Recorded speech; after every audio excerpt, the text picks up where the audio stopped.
I was positioned next to an ornate column, not exactly behind it, but just close enough to be partially obscured from view at the head of the table, which felt deliberate.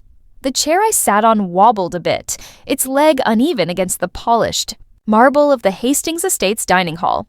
I adjusted my hand-painted silk scarf, the one I crafted during a tranquil spring in Asheville. No one remarked on it, nor did anyone inquire about my well-being. To my left, my cousin Chase fiddled, with his cufflinks, asking Alexandra about the progress on the Paris apartment renovation. Across the table, my brother Nathan chuckled at a joke he hadn't made, while my mother, Evelyn Hastings, raised her wine glass with a practiced elegance that once adorned the pages of Southern living. She hadn't glanced in my direction since I arrived. Then came the whisper, "She's not even a real Hastings," my mother murmured to someone on her right, low enough to believe no one else would hear. But I caught it, as did the lawyer at the head of the table, Preston Wexler, who had served as my grandfather's legal counsel for many years. With silver hair, a measured tone, and eyes that surveyed the room like a surgeon preparing for surgery, he awaited the silence. "We are gathered here to execute the last will and testament of Edward Montgomery Hastings," he began, a man of strong convictions, occasionally unpopular ones that elicited a few polite chuckles. I remained silent as the will unfolded like a performance: the Paris apartment to Alexandra, the vineyard estate in Calistoga to Nathan, the Mercedes collection to my father Charles, jewelry, stocks, legacy assets to everyone else. Everyone but me. I remained still. I had learned that growing up as Juliet Blake, technically a Hastings, biologically, but emotionally a misplaced piece in their polished puzzle. I had chosen to teach art in a public school in Asheville, North Carolina, which had been enough to exile me. I thought maybe I wouldn't be mentioned at all, but then Preston adjusted his glasses and finally said, regarding the controlling interest in Hastings Legacy Group, the Charleston Estate, and the consolidated investment portfolio, valued at $526 million, the room fell silent. "I hereby bequeath these assets in full to Miss Juliet Elise Blake." A silence heavier than marble filled the air. My mother's wine glass shattered on the floor. Nathan stood up so abruptly that his chair scraped across the tile, and Alexandra made a sound somewhere between a gasp and a scoff, but remained silent. I stayed still, not yet moving, looking at Preston, whose eyes met mine with the faintest nod. Then, before anyone could respond, he added, "There's a video message from Mr. Hastings to accompany this clause at his request. It will be played now." The screen flickered to life, and there he was, my grandfather Edward Montgomery Hastings, staring directly into the camera. "If you're watching this," he began, "then you've just learned something unexpected." He smiled. I imagine the room is a mess, and he wasn't wrong. I had no idea what was coming next. My grandfather's voice faded, but his image remained frozen on the screen, calm and intentional. Before the next words played, my mind drifted back to the first time I felt invisible.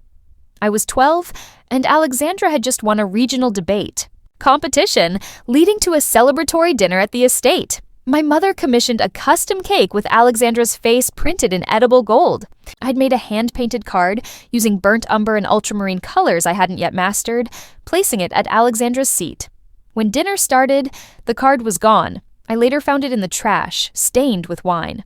No one mentioned it. No one ever did. From that year onward, I stopped trying to be seen. At 17, I told my parents I had been accepted into SCAD, Savannah College of Art and Design. My mother paused just long enough to say, "I suppose we'll have to pretend that counts." That night, my grandfather called. Just him, no pretenses. "Don't wait for their applause, Jules," he said. "They'll never clap for what they can't understand." It was the first time he'd called me that. He attended one of my student exhibitions without announcing it. I only knew he had been there because someone left a handwritten note behind the frame of my watercolor series, the one with the broken door.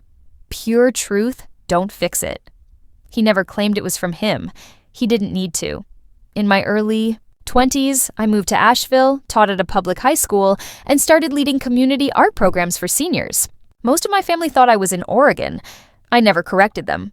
Alexandra went to Wharton. Nathan followed Dad into finance. Holiday cards arrived with staged photos and engraved signatures, but mine never came. I stopped checking the mail.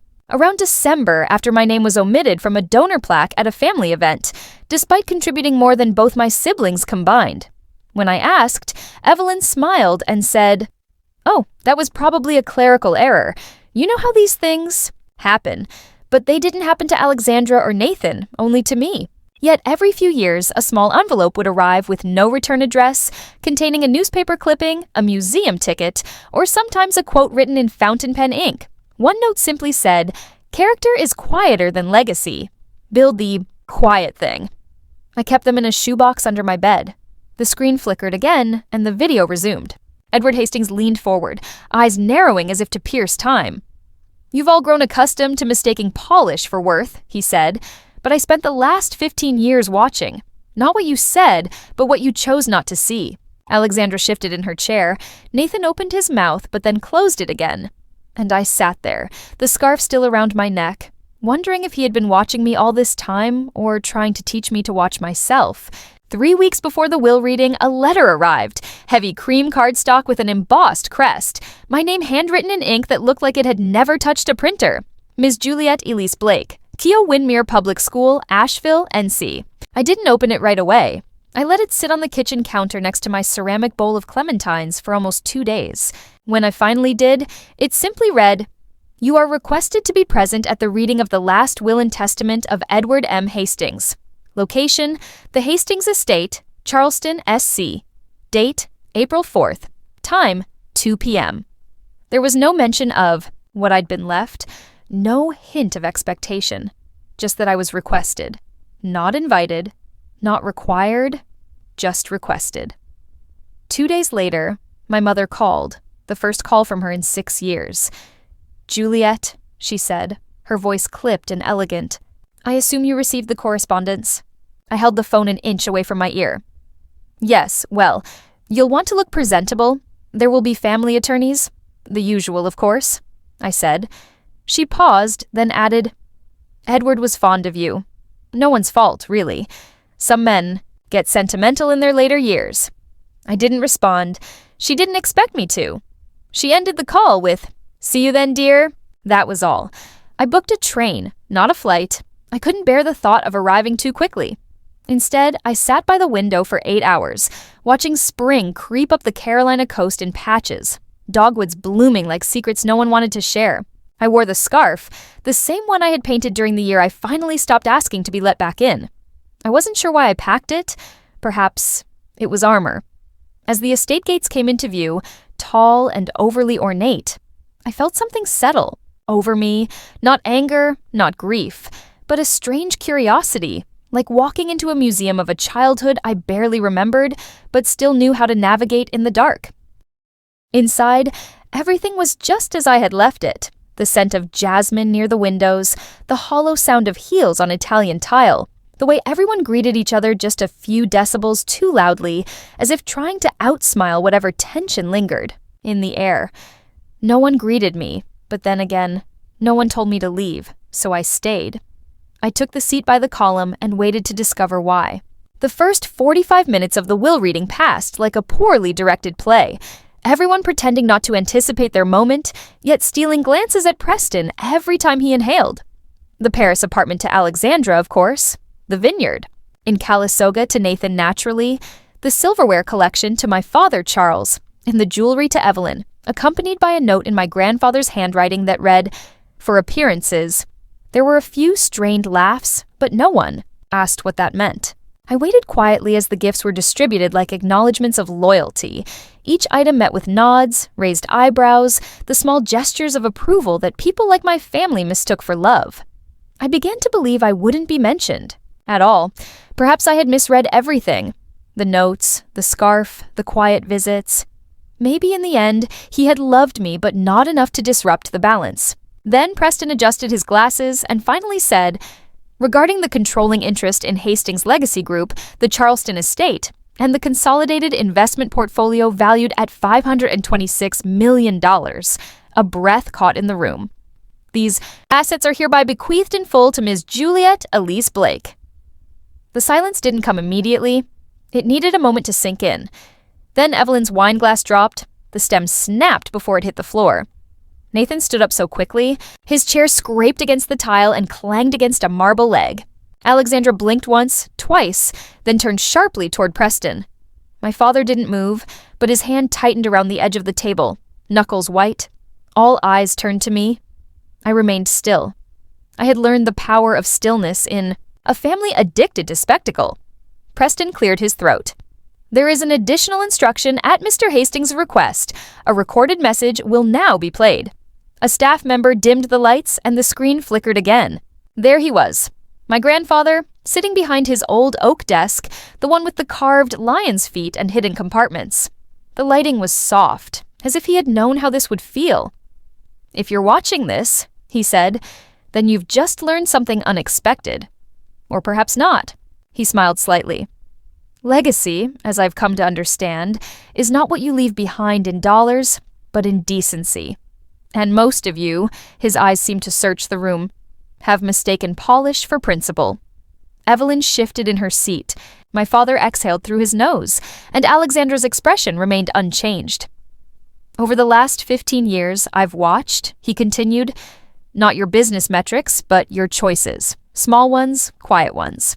He began to list them. How Evelyn had refused to extend healthcare support to the housekeeper's family after her diagnosis. How Charles had buried a 7-figure loss using a shell firm in Bermuda. How Nathan had quietly settled a harassment claim without ever admitting fault, naturally. How Alexandra had forced a whistleblower out of the philanthropic arm after it made the papers. No one interrupted. The room had calcified. "And Juliet," he said, finally, turning my way. "She never asked for a seat at this table. She built her own." He leaned in slightly. Character doesn't perform, it persists. Then the video ended. For a moment, no one spoke. Then Alexandra asked a question I couldn't believe she still had the nerve to ask. "Is this contestable?" Preston blinked. "Legally, no. Edward ensured all counsel reviewed the revisions. The trust structure has already been enacted." Another silence, and I just sat there in the chair by the column, wondering if I had really been the plan all along, or if I was simply the last one left standing. That night I couldn't sleep, not from joy, and certainly not from triumph. There's a strange loneliness that comes from being seen too clearly, like standing under a spotlight after decades in the wings. I lay on the guest bed in the East Wing suite, formerly reserved for the press. The sheets still smelled of lavender and starch.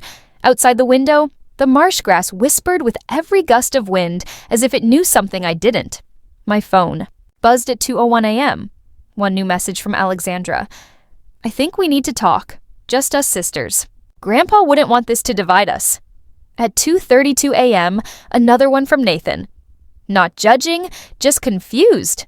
This doesn't make sense. Maybe legal can fix it." Then at 3:04 a.m., the call I knew would come. My mother. I let it ring. She left a voicemail. "Juliet, I'm not angry. I think you're overwhelmed. You don't know how these things work. We should meet with family council and go through the details together. There's a lot to unpack. Edward was old. He could be manipulated." She never said, "by you," but I heard it. It felt rehearsed, like the same script she had used with donors or reporters or employees she wanted to quietly remove. By morning, I hadn't responded. I'd packed my bags, but I wasn't sure where to go next. The estate didn't feel like mine. It felt like a house left empty by someone who saw too much. When I stepped into the library to clear my head, a staff member approached me. "Miss Blake," he said, "there's something for you. It was left with instructions." He handed me a sealed envelope with my name on it, my full name written in a hand I'd recognize even blindfolded. Juliet Elise Blake. Inside was a letter. "Jules, if you're holding this, it means I've done what I couldn't say aloud. I know this inheritance will not feel like a gift at first. It's a burden. You were always the only one who understood the difference. You won't need them to help you, but you may still want to help them. That's your strength and your temptation. Don't let kindness become your chain.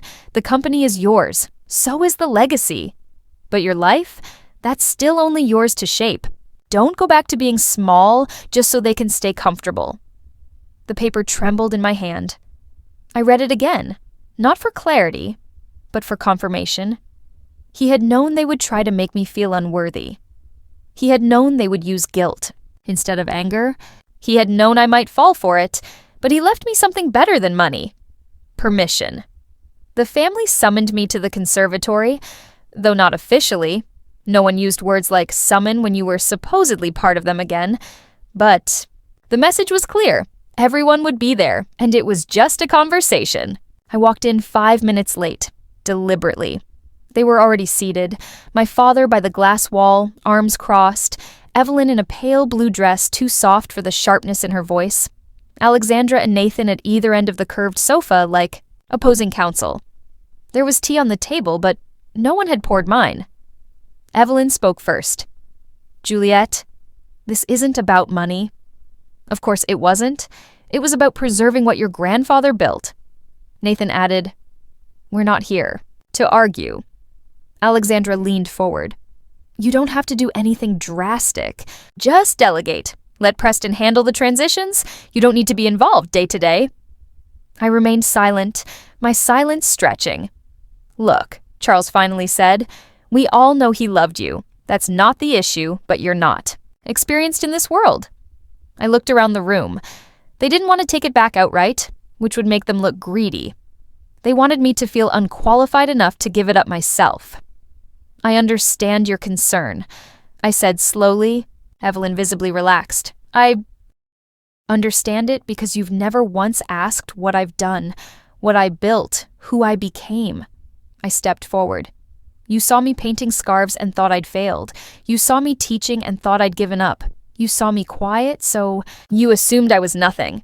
No one interrupted. I pulled a folded paper from my bag and set it on the table. "My name is on the legal registration of Hastings Legacy Group as of 6 months ago. Grandfather made me CEO in escrow quietly so I could learn." Alexandra blinked. "That's not possible." "It is," I said. "He brought me in under a consulting firm when none of you bothered to notice. I've been reviewing board strategy. For 9 months, I restructured 3 departments. You thought Preston handled it." Nathan stood. "Why wouldn't he tell us?" "Because he already knew you wouldn't listen." I turned to Evelyn. "Do you remember saying I wasn't a real Hastings?" She flinched slightly, but it was there. "I'm not here to punish you. I don't need you to approve of me. I don't need a reconciliation dinner or a new group photo. I came here because he trusted me to finish what he started. And I will." The room fell quiet. Then Evelyn whispered, "You've changed." I smiled. "No, I just stopped shrinking." I reached for the teapot, poured myself a cup, stirred it slowly, and now I said, "I suggest you decide if you're capable of working under someone you once dismissed." Alexandra's jaw tightened. Nathan stared at the floor. No one responded, so I took my tea and walked out, not in anger, just in finality. 3 months later, I stood in the center of the Hastings boardroom, not as a guest, not as a shadow, but as the woman whose name was now etched into the mahogany plaque outside. The door, Juliet Elise Blake, Chief Executive Officer, Hastings Legacy Group. The transition wasn't quiet. Some board members resigned, a few investors panicked, but most stayed, not out of loyalty, but out of curiosity. They wanted to see what the ghost child of the Hastings family would do with the empire she was never meant to touch. I didn't. Burn anything down. I restructured the foundation arm, reinstated the whistleblower program, and doubled the salary of support staff. At our first press gala, I didn't invite Evelyn, Charles, Alexandra, or Nathan. Not to punish them, but to let the silence finally speak louder than all their words. Instead, I invited people my grandfather had quietly supported. Scholarship recipients, former groundskeepers, community organizers. A few of them cried when they saw the nameplate at the podium. So did I. In my first speech, I didn't talk about legacy or dynasty. I talked about repair. Sometimes I said, we inherit the damage more than the wealth, but we also inherit the chance to choose differently. Applause followed, not roaring, but genuine.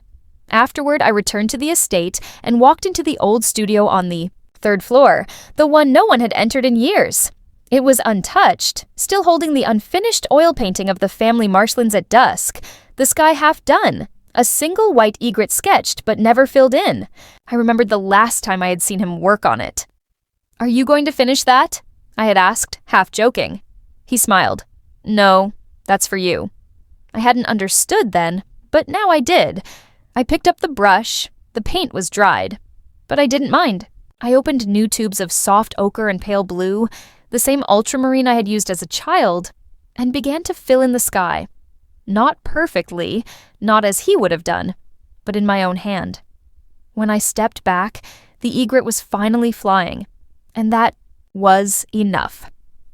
The next Christmas, I received a card from Evelyn. No handwriting, just a generic printout with a photo of the family. Alexandra was holding a glass of wine, Nathan stood near the tree, and Charles lingered in the background, looking distracted. They sent it to the corporate office, and inside it read, "Wishing you peace this season, you are, of course, always welcome." There was no signature, no mention of what they'd done or not done, no apology, no acknowledgement, just the word welcome. I placed the card on my desk, staring at it for a full minute before quietly opening the drawer where I kept his letters. I pulled out the oldest one, the one that only said, "Build the quiet thing." I took a pen and wrote 3 words on the Christmas card. I was there. Then I placed it back in an envelope with no return address, no message, and mailed it to the estate. No one replied. A week later, I visited the gallery in downtown Charleston that now hosted part of our new community art initiative. The walls were full of donated works, pieces from anonymous creators who never had a chance to showcase their voice. In the back corner was one of my own, a small, simple watercolor of a chair, worn velvet and slightly off balance, tucked behind. A column. Its title scrolled underneath. Scene. I didn't wait to hear reactions. I left through the side entrance into the winter wind that rolled off the harbor. No scarf this time. I didn't need one. As I stepped outside, I felt an exhilarating sense of freedom. I had carved my own path, one that was distinctly mine. I could hear the distant sounds of the city, the laughter, the chatter, the hum of life moving on, reminding me that I was part of something larger, something I could shape with my own hands.